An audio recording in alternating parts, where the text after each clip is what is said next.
vois bien et tout. Ouais, me je vous vois, vois ça super bien. Donc aujourd'hui, je suis avec Fabrice et Jafar, cofondateurs de Bonaparte. Bonjour. Bonjour. Merci à vous d'être avec moi aujourd'hui sur Melstock. Bah, merci à toi surtout. Alors du coup, on va faire la première question.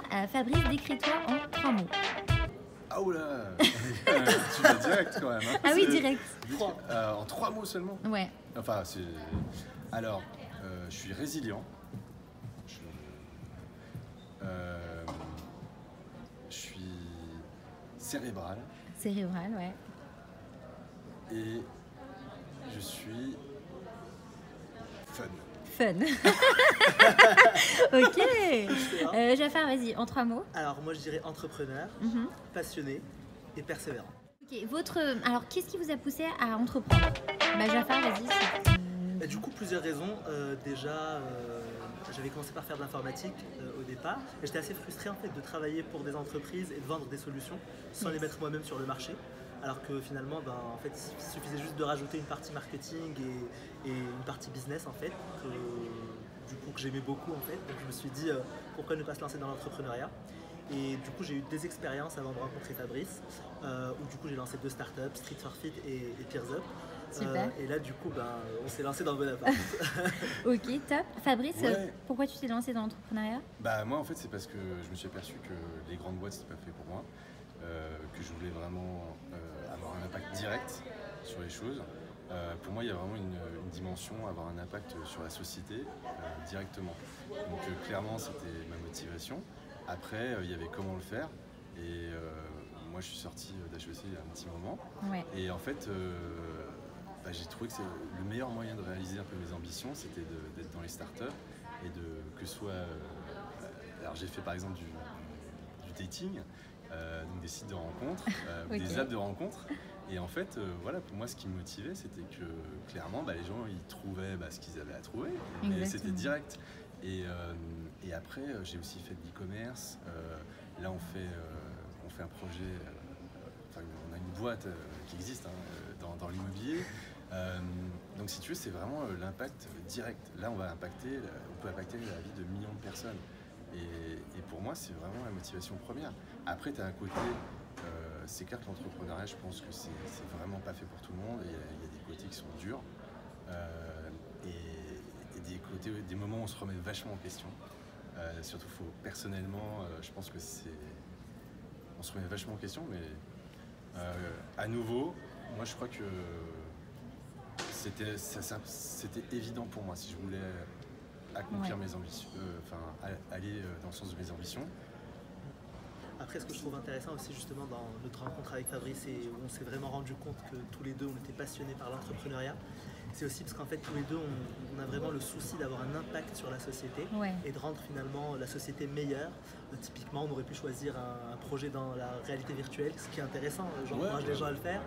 Mais nous, on veut vraiment avoir un impact sur la société et permettre typiquement aux gens d'accéder au logement beaucoup plus facilement et d'avoir un vrai impact positif en fait. Top. Justement, en parlant d'impact, Fabrice, tu peux nous pitcher en 1 minute Bonaparte? Alors Bonaparte, c'est la location sans caution.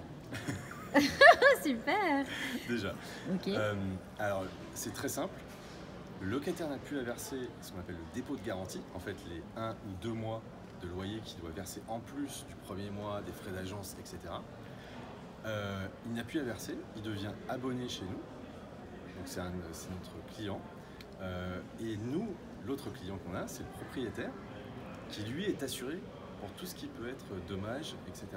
Donc on élimine complètement le système du dépôt de garantie parce qu'on s'est aperçu que c'était inutile dans les faits, que ça générait beaucoup de conflits qui étaient inutiles.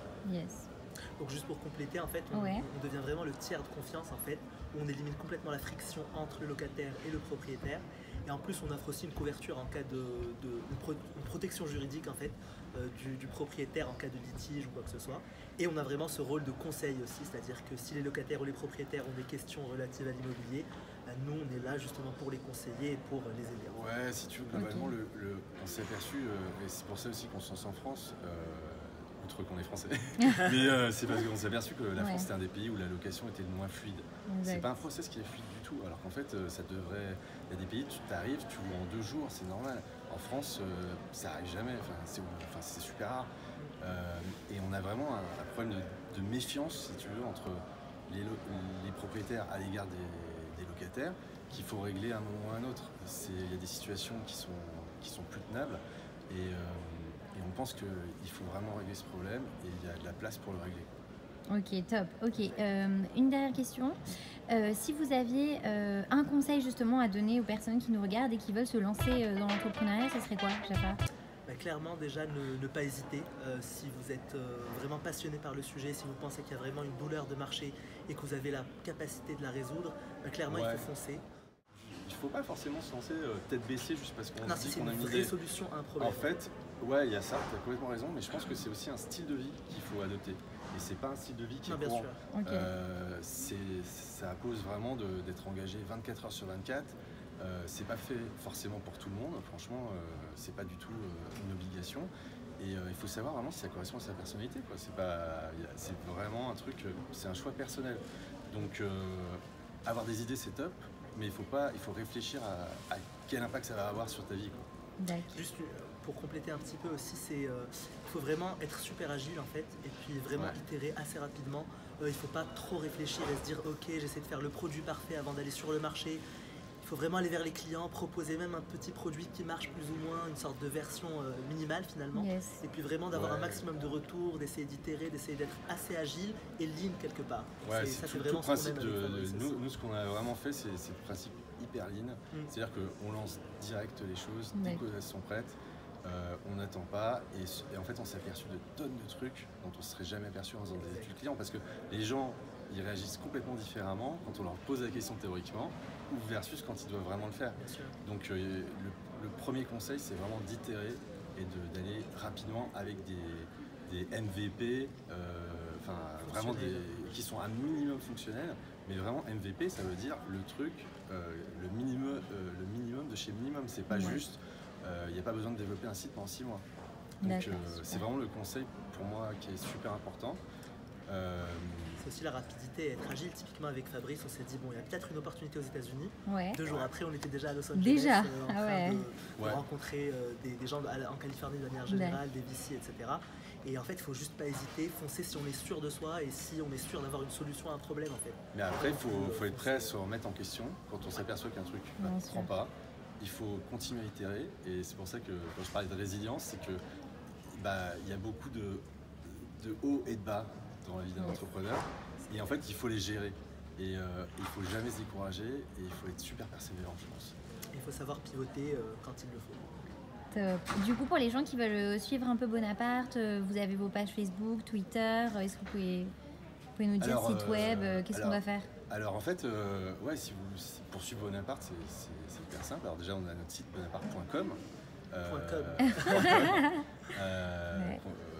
Donc on a notre site qui explique bien les choses. Après, on va faire vivre notre page Facebook. Pour être clair, pour l'instant, on n'a pas complètement fait du vrai community management, mais je pense que ce sera hyper important et crucial pour nous. D'accord. Idem Twitter pour nous contacter et voir Instagram parce que il faut aller là où les gens sont. Exactement. En fait. Il faut communiquer avec eux là où ils sont. Et typiquement, service client maintenant, ça marche vachement mieux avec du Facebook Messenger ou sur Twitter que sur un site à part avec des formes. Voilà, nous on veut être vraiment hyper réactif, que c'est notre priorité, c'est vraiment le service client hyper actif et aller là où les gens passent leur temps. Ok, top. Le mot de la fin? Du coup, vous êtes tous, soyez tous entrepreneurs et allez sur bonaparte.com. Yes, c'est cool.